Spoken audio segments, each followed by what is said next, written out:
Cougar fans, it is time. Touchdown! What a grab! It's time to raise your colors, raise your voice, and join in on the Raucous Roundtable about your favorite team, the BYU Cougars. 20, 15, 10, 5, touchdown! It's time to tailgate. Cougar Tailgate, where BYU sports fandom lives. And here's your host, Lauren McLean. What's up, Cougar Nation? I'm Lauren McLean, and we're here to tailgate with you, doing what we do best, talking all things BYU Cougars. For today's roundtable discussion, we have basketball experts Jonny and Hema Hemuli. Thanks for coming here with us, guys. Kia ora. Hey, Ketepeekwe. Yep, I don't know what that means. Hey, but I'm going to have to add the basketball expert to my LinkedIn profile now. It's another thing, basketball Big extraordinaire. basketball guys here. which brings me to my first question. How much basketball experience do each of you actually have? Hema, what's your basketball experience? Oh my gosh. Other than like Elders Cornball on Thursdays, not much. But I mean, I've been a fan for a long time, and me and my dad, that was a fun pastime of ours, is to watch the Jazz play, you know, together. And so, good memories. I love basketball, but I wouldn't say I'm a basketball guy. Armchair per se. expert. Yeah, for as they sure. say. Jonny? I'm waiting for my 10-day contract from Will Hardy, because if the Jazz are committed to tanking, I will get them there. I'm actually a big basketball guy. It's funny saying in New Zealand, yeah, I played high school basketball, but I mean, that's nothing in comparison to high school basketball in the U.S. But we had a big crew of guys. We'd just play basketball at lunch. I remember wearing ankle weights every day to school so that I could learn to jump, because there was another guy who was really good. His name was John Lawson, I think, and he was the big JL, and I was the little JL. And he would wear ankle weights, but he would wear pants so no one could see it. I'd wear short shorts, and they'd be over my socks. But, man, I had that 34-inch vertical. I can yam it.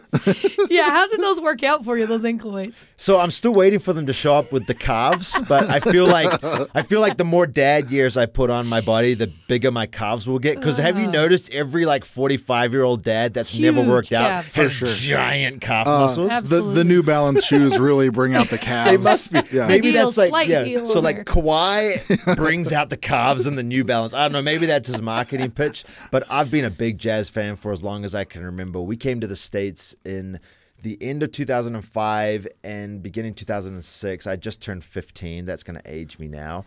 But we watched the Jazz play the Clippers in what's the Lakers Center, the Staples Center. Yep. Yeah, and so that was fun with Hey. AK-47. I had my Walmart $25 jersey. Not $25 now due to inflation, but it was back then, with the letters peeling that's off. a nice one. Yeah, and they lost in overtime, and I remember crying leaving, because basketball is life. I can't wait to hear what you guys have to say after hearing how much expertise you have. I actually won the National Two-Ball Championship with the Utah Jazz. Ooh. Don't ask how old I was. That's It a was big in deal. 1998, though. So Karl Malone, John Stockton, I got to meet those guys. That's so you cool. know, I have some slight I expertise. wore 12 because of John Stockton. There you so go. I He's mean, the man. Okay. All right, well, let's talk about BYU men's basketball a little bit. Number 18, BYU topped Denver 90-74 on Wednesday night. Career high 28 points from Jackson Robinson, including 8 threes, and a double-double from Noah Waterman with a career high of 20 points and 14 rebounds. The Cougars are now 9-1 with its best start since the 2010-11 season, a.k.a. Sweet 16, a.k.a. Jimmer Mania. Does that mean anything to you guys that this is the best start since when Jimmer was incredible and BYU went to the Sweet 16? Does that mean anything to you, Hema? Oh, 100%. I think, the basketball team this season has been a pleasant surprise. And the fact that we're getting so much hype, we reached number 1 in the net at some point, which never happened.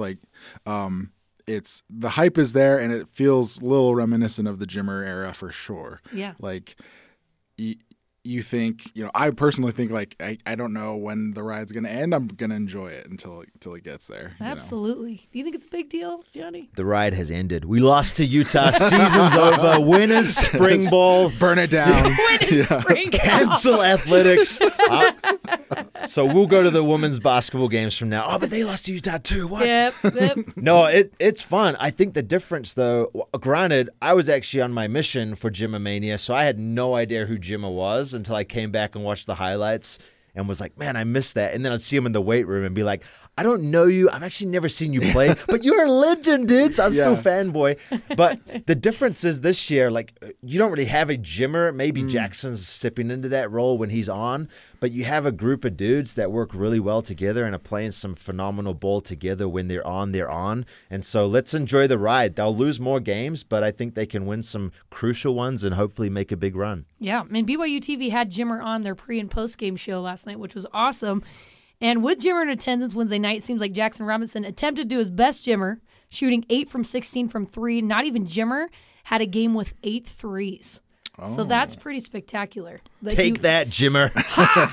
I hope someone said that to him last night. No, just kidding. And then a bounce-back game for Noah Waterman, who shot 0 for 8 against Utah last Saturday. Against Denver, he had his first career double-double, and he did it before halftime. So, man, there's that Utah curse, isn't it? But that's okay. The good thing is BYU basketball bounced back against Denver, and they're back on track like they were before. So our fans segment for this week is, what gets you most excited 10 games in about this BYU Hoops team? We had one of our producers, Tori Kimball, go around before the game and ask some random fans. All right, here's number 1. I love this team. I love this game. I went to BYU many years ago, and I played basketball as a freshman. Oh, really? Yep. That's amazing. That was amazing. This is the first year they opened this up when I played. Oh, really? Yep. That's so cool. Well, that's cool. What keeps you coming back? Oh, I come back every time. I love it. I love basketball. I really do. I love it all. Amazing. It's nice to meet you. Thank you. Thank you. Thank you. Thank you. I don't know who that guy was, but He played as a freshman. he played as a freshman. Like in the Smith Fieldhouse or on the team? Right. He said, wait, did he say the Marriott Center opened? It opened when he was, holy a crap. freshman. Yeah. Wait, Wow. there was a trivia. Legend. There was a trivia question. Wasn't it in the 60s the Marriott Center opened?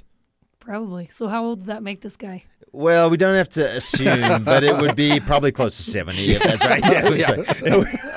What a legend. All right, here's another one. I love winning. It's awesome. Absolutely. It's been great. Okay, so there is something to that. I love winning. We've been able to watch a ton of that with this team, Yes. which it has not been consistently like that for years, right? You come to the Marriott Center. What are they? They're 10 or they're not 10-0. What are they in the Marriott Center right now? They're undefeated in the Marriott Center. Yeah. So you come to a BYU game, you get to watch a win. I feel like that's pretty significant. I think, there's the saying in athletics, like, winning fixes everything. And it truly does. Like, Yeah. The Utah loss was rough, and obviously we wish we had that back. But, like, coming back and destroying Denver, like, feels good. So we're back on the right track. Noah Waterman found his groove back. For me, it fixed everything, and I think I'm now excited instead of the doom and gloom from last week, Cleon just said in my ear that the Marriott Center opened in 1971, by the way. Oh, no, that's So why I failed that trivia question. Let me bring down that gentleman's age. Yeah, you I aged apologize. I do apologize. Sorry, sir. We need him to send in some highlights, though. If he We has do. some highlights from back in the day, let's see it. I don't know where he'd get those. You know what I mean? hey. They didn't record the games back in the 70s. No, but I will say, like, when I am seasoned, I will absolutely still be playing pixelated YouTube videos. I'll be like, look at me! 100%. And punting will have been removed from football by then. And it's like, they'd be like, what is this archaic game that they're playing? My brother won the baseball state championship his senior year of high school, and he has 5 boys, and they're all older now. Consistently plays that game for them. And they're like, oh, my God. You have They're to. so sick. When he still has the big grin, mouthing everything that he said in the video because he's watched it so many times. Heck yeah, you got to do that, Jonny. All right, here's another video. Honestly, just seeing them play against Big 12 schools, it's just awesome, and it's a bigger stage, and yeah, I can't wait. All right, and we got one more. I'm excited to watch the 3 points. Big basketball guy. Big basketball guy. He's like, I'm excited to watch the 1, 2, and 3 points. I like the 3 points. Yes. I do too. We get the gist of what he's saying. That's Right. okay. We're welcoming all people to Right. the Marriott Center. Big basketball guy. We can tell. Oh, man. good That's stuff. just BYU, though. Like, let's be real. I love that. Come to BYU, get a great education, and learn about new sports. Yeah. Like basketball and football. Yeah. I'm crying. I'm here to watch the 3 points. We you're at the right place, buddy. Yeah. You will see a lot of 3 points. Okay, Hema, let's start with you. What gets you most excited 10 games in about watching this BYU Hoops team? Man, it's just you saw it last night, you saw it against Denver. Is they move the ball really, really well all across. They play like 5 out or whatever, and so they're just passing the ball around the perimeter. That is so much fun to watch. It's kind of reminiscent of like the Jazz games from 2018, 19, whatever. How like they would pass the ball a lot, and then inevitably someone hits a 3-point shot because everyone can shoot on this team. Right. I think that's the most fun thing for me. What about for you, Jonny? Yeah, no, ditto. Everything about that. It is fun to kind of see this team that a lot of people had ruled out. I'm so sorry, guys. I'm still laughing about that guy. I was like, dude, weird. Is my hair? I know my hair. I do have this like little fluff thing, but I'm trying so hard. I do like the three. I like the 3 point. Yeah. I like the 3 point. Yeah, absolutely. I'm sorry. Hey, we clearly I needed a good laugh today. He doesn't have basketball expert on his LinkedIn profile. I can promise you that. I can promise you that. He definitely did not wear ankle weights as a child. He cannot still touch the backboard. I can promise you that. The thing I love about this team is I feel like they know who they are. And Mark Pope kind of mentioned this in his post game. He said after the game on Wednesday, we trust us because us is pretty good. But I actually love that because when things start going wrong, they're not like, oh, call an audible. Let's hurry and switch things up. We got to change things. It's like, no, you just stay the course, and we know what we're gonna get because that's what they've done for 10 games. That's the fans' job. Yeah, Change everything. Sure. Get rid of him. Let's have a new coach every game. Exactly. That's what we're supposed to do. So that is one thing I love about the team. Very consistent. You know what you're going to get. That Utah game was a little bit of a slip up because they weren't doing what they did best. But then it was nice to see against Denver, they came right back to it. So they're a consistent team. They play as a team. They play with confidence, and they stick what they do best. And I'm excited to see how far that takes them. So let's talk about who is BYU's best 5, because they have a lot of very good bench players. The leading scorer, Jackson Robinson, comes off the bench.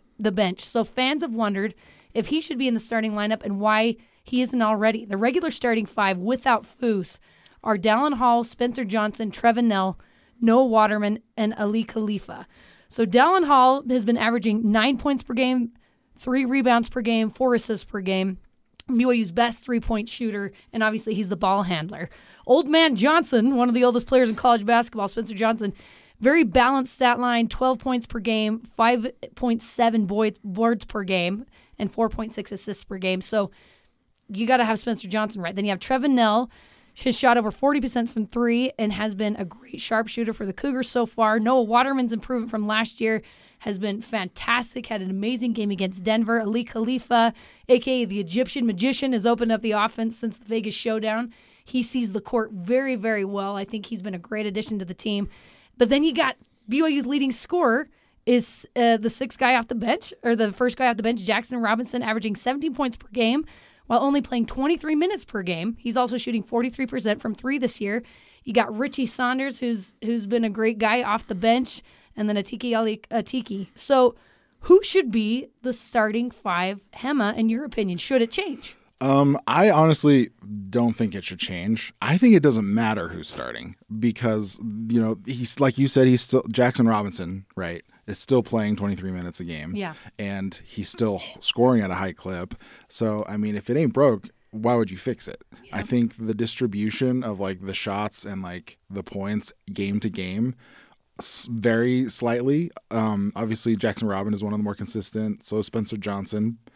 And it's kind of nice to have them both on one on the starting lineup and the other off the bench. Like you still have those people that can get buckets even if your second unit's out there. Yeah. So I honestly don't think it matters like who starts. Like starting gets you. It's just in name only, right? That recognition in name only. Like it doesn't really matter, especially if you're still producing, you're still getting your minutes like Jackson Robinson is. I don't think it matters. What do you think, Jonny? Us Polynesians think alike. Let's go. Yes. Wow. You may not look alike, but you think alike. Okay. Yeah, I can't claim it, but I was born in Polynesia. Kia ora. No, I do think, you don't want to change the boat too much, right? Does Jackson deserve to start? The answer is probably yes, right? Does he care to start? That also might be a good question. If he does, then maybe you want to start him, right, to kind of keep him happy. But I think right now, just the consistency that we're seeing and having him come off the bench and be that sixth man is important. The challenge that I would have to that would be, is it important to give him the opportunity to prove to the NBA scouts or the pro scouts that he does deserve to be at that level and not just be, oh, you were a great six man and arguably the best player on the team, but you came off the bench. Right. Is that going to impact his future opportunity? And if that does, that is something that I think the coaches are aware of, because the coaches are not just focused on them right now, but they're also saying, how can we set these guys up for the future? Because they care about them, right? It's not just Coach Pope, but it's also Coach Satake. How can we get these guys in the limelight as much as possible so that they can continue to represent BYU after they're done playing at the college level? And that's what's hard for me.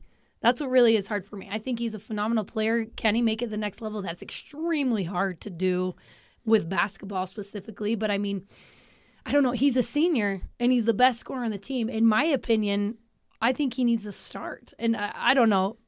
Maybe bring Spencer Johnson off the bench. Maybe you switch back and forth, or Trevin Knell. I don't know. But then you are not having the consistency that's been so successful throughout these 10 games, right? If you start changing that, I don't know how much it would change, but I feel like, I know when people ask him, oh, how do you feel that you're not starting? And he gives you a very diplomatic answer, and he's obviously going to say the right things to the media, but as athletes, you two know you want to start. He wants to start. Of course he wants to start. And it is just for this prestige of saying, I'm a starter. And you get your name called in the Marriott Center. You get, the curtains drop, and it's the fans cheering for you. It's just... That'd be so fun. Right? I will say I had one start at BYU, and I didn't play. So starting in my position actually didn't mean anything because I didn't hold, and we played against Wagner, and we never punted. So I was like, starting at punter. So I was like... Count it. It's a start, baby. Yes, Let's go. I ran out on the field. But no, basketball, I do think that, I think Coach Pope's aware, and I think if things are, but I do think it has to be if we make a change, it has to be a change going forward. It's not like we're going to flip-flop whoever has Back a good and forth. practice. Yeah. Let's have like a free throw shootout every practice to see who gets a start. I think it has to be a deliberate change, and I don't think we've seen enough yet. Even though Trevin's been struggling, I don't think we've seen enough to necessarily make a change at the guard position there permanently yet. Yes. Could it happen? Yes. I don't think it's right to make the move now. Well, I'm glad I'm not the coach. And what I want to point out is what a great problem to have, right? Right. That is what you want. You want to have that much depth and that much parity amongst your team that you're like, man, who are we going to start? Right, but you also want to make sure if you have good recruits, they're not like, if I go and be the best player, am I going to be off the bench? I know. See? So there's so much dynamic. But then you can just throw money at them now, so it's great. Yeah. Good luck, Coach Pope. All right, we're going to take a quick break, but coming up, it's buy or sell time with BYU Men's Hoops, and we'll chat the national buzz surrounding Cougs in the news. This is Cougar Tailgate.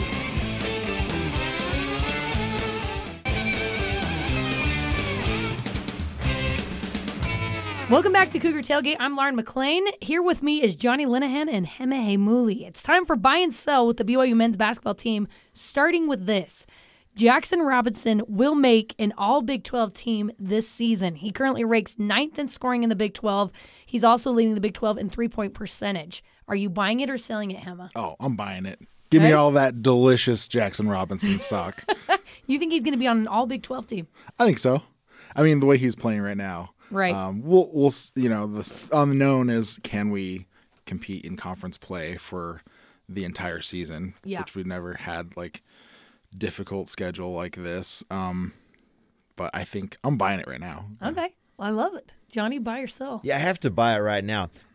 Explain this for me, though. Are there three, old Big 12 teams? You have, your first, second, and third, and then maybe your honorable. But that's what's actually fun about the Big 12. Before, it was the independent, all independents. And I was a 3-time independent first team punter. I was like, it's because I'm the only one. Or I'm take that Notre Dame punter. Yes. No, so it actually means a lot now. I'm buying it, though. If he can continue to play as he's playing, absolutely. Yeah. See, I have a hard time. What did you eat this morning, Lauren? I don't even know. French toast. You don't like the Really good, three? actually. You don't like the three like I that don't guy? like the three. I love the three, and I love Jackson Robinson.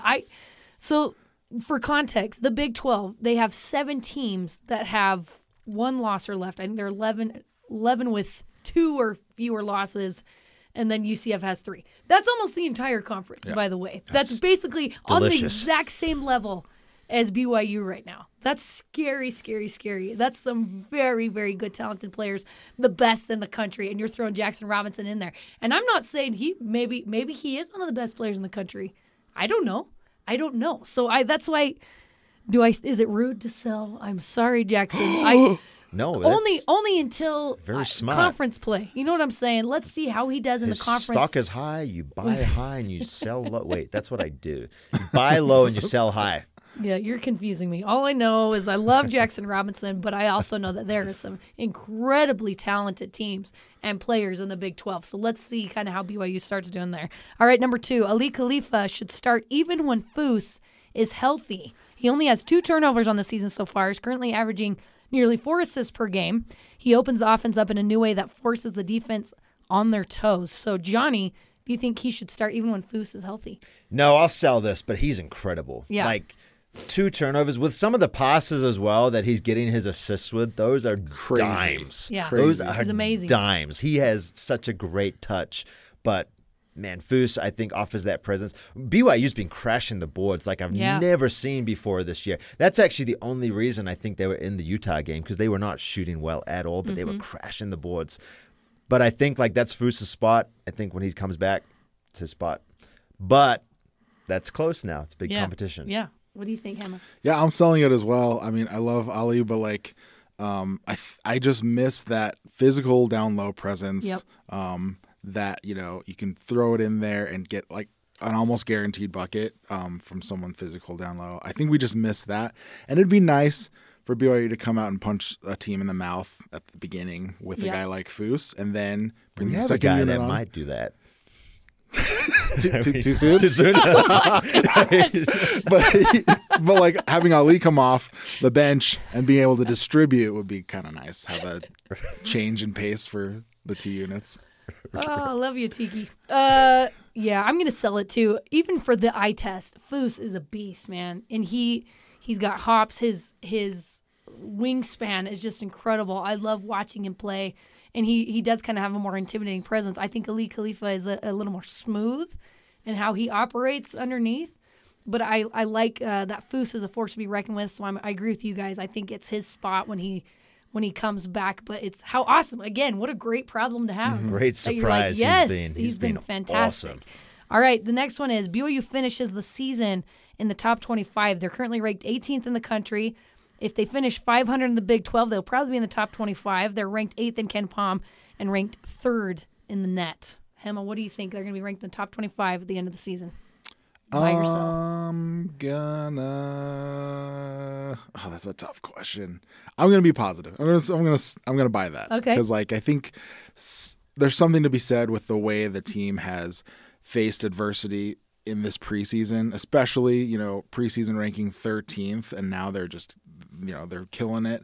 I think they've taken that chip on their shoulder and they're doing something with it. I think the new additions to the team have gelled rather quickly. So I wouldn't be surprised if we go into conference play and they do very well. Yeah. Much better than we all expected. Yeah. So, yeah. What do you think, Jonny? Man, I'm going to have Siri flip a coin on this one. it really is. I could go either way. I could argue either way, Yeah, which you is could. fun. This is a great question. I'll sell this, though. I don't think they end up in the top 25. The only data point I have is that the good news is, like, winning fixes everything. Yes, absolutely. The losing against teams you should have won ruins everything. Yeah. I don't like losing against teams that are competitive. I don't think actually, like, fans obviously want to win every game. Yeah. But the Utah loss, I think, is the only data point we have where it's a team that was really that up in the air. Oh, they're not favored. Mind you, they've been smacking every team they've been favored against. But I do think we're going to struggle against some of these teams where it is more of a flip of the coin. And even though I think we outperform the preseason Big 12 expectations, I mean, how couldn't you now? Right. I think it's still going to be tough. That's not to say we don't make the tournament. I just think we're going to be more of a Cinderella in the tournament as opposed to having a higher ranking. Yeah, I think so too. And we talked about this before. BYU, the Utah game was BYU's only true road test of the season so far. And so we really don't know what BYU is going to do in these hostile environments. So it's hard and like, man, just incredible. Not even just like regular hostile environments, like the best in the country. Sure. It's so right? fun. I know, play. it's amazing. Like, what a cool opportunity for BYU. Like, so much fun this season, but it is a difficult road. I'm going to buy it just because I'm with Hema. I'm like, right now at this point, I want to be positive. I'm going to buy it. Even if they go 500 in the Big 12, they're going to be ranked in the top 25 because there are that many good teams. Right. So we'll see what happens. All right, the last one is BYU versus Houston will be the most anticipated matchup at the Marriott Center since Gonzaga 2020. Houston is currently first in Ken Pom and fourth in the AP poll. BYU does not play Kansas at home. The other big home games are Texas and Baylor, but Houston is going to be a huge one in the Marriott Center. Do you guys think this is the most anticipated matchup since Gonzaga 2020? Hema? Yeah, I agree with that. I think there's a lot of the stories going into it, like new Big 12 members. I think this is the biggest game since that Gonzaga game for sure. Jonny? Yeah, it is. I think so. Are we going to let the fans camp out? Are they allowed to camp out? I think if they're not allowed to camp outside the Marriott, they should camp outside the Marriott hotel that the other team will be staying in. How intimidating would that be? Hey, welcome to Provo. Here's 5,000 white people. We will be yelling at you because we like the three, and the sport that we've found out this year is we really like it. We won't be swearing. We'll be like what Keaton Slova said. We'll be like, you guys stink. Like that sort of trash talk. The sport that we found out about this year. And We're love learning the so three. much about it. We hope you don't hit your threes. I hope that kid does not listen to this segment of Cougar Tailgate. I would, if I was a betting man, I think there's actually a safe chance he doesn't listen to this sport. What? He's a big sports talk radio guy. All right, let's move on to Cougs in the NFL.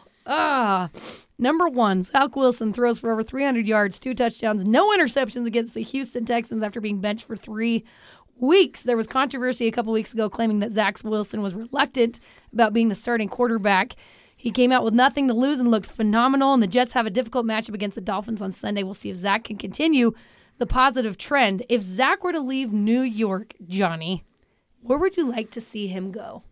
Oh, man, I don't care about the NFL. I care about Zach, though. Yeah. I mean, a lot of BYU fans would love to see him at the 49ers. There's no way Absolutely. no way that's a good landing spot with Brock Purdy. Like, Yeah. there's just no way that that's going to happen. So, I actually don't know. Just get him out of New York. Yeah. The thing is, though, for Zach, I know BYU fans, we put on our goggles and we have a hard time being critical of our guys.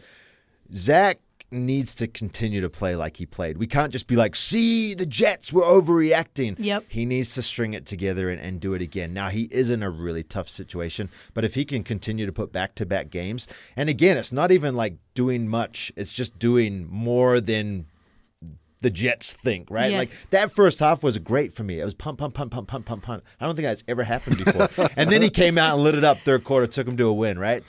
But he just needs to do it again. Yeah, I agree. What do you think, Hema? Let me just first say, #free Zach Wilson. He Yes. needs literally anywhere. I think he could go anywhere. I would love to see him like on the Rams or something. He needs to go somewhere where he can still learn behind a vet that does really well.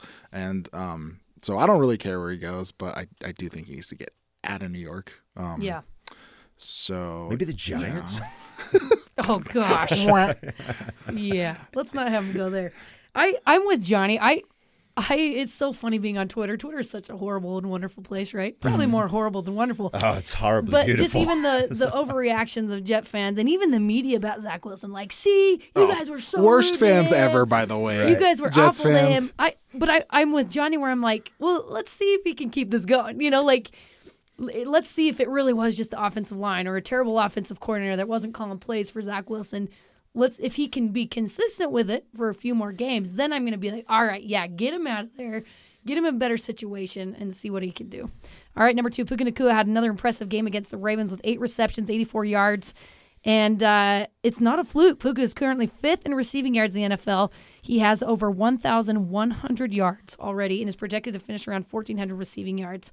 Has there ever been a more impressive BYU rookie in the NFL that either of you can think about? Fred Warner was pretty good. He had 124 total tackles, 1 forced fumble, 1 fumble recovery. But I don't think, in my recent memory, I don't think there's been another impressive rookie like Puka Nacua. No, I don't think so. I'm trying to think of somebody. Austin Collie had 90 receptions, 676 receiving yards his rookie season. But still, he wasn't like getting fed the way like Puka's getting fed the ball. Yeah. Yeah, I would say no. I mean, Puka's different. Like